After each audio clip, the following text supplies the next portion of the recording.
Yan guys, good morning. Meron tayong nakuhang kangkong dito sa likod namin. Yan, presko pa yan. Makakatas pa.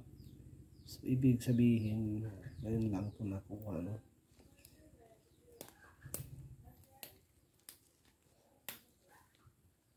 So, make a shout out sa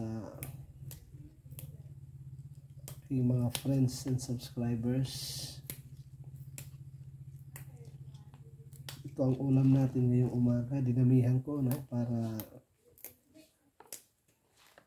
mabubusog tayo.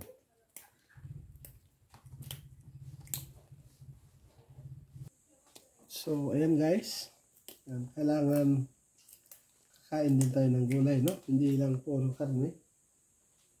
Yung mga pagkain fast food, pagkain mga frozen food, no?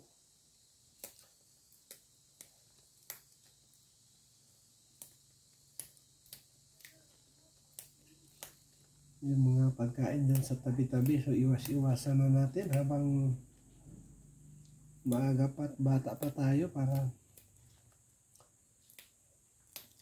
hindi yan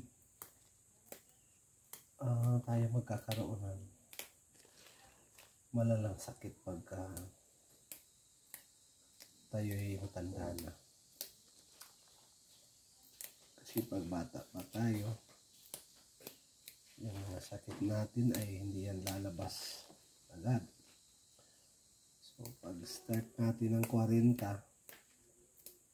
mga edad, dyan magsisimula yung mga lalabas yung mga sakit natin, no? Para healthy. So gulay,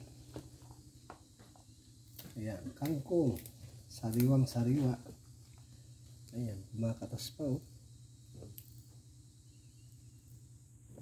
Ayan. So healthy body,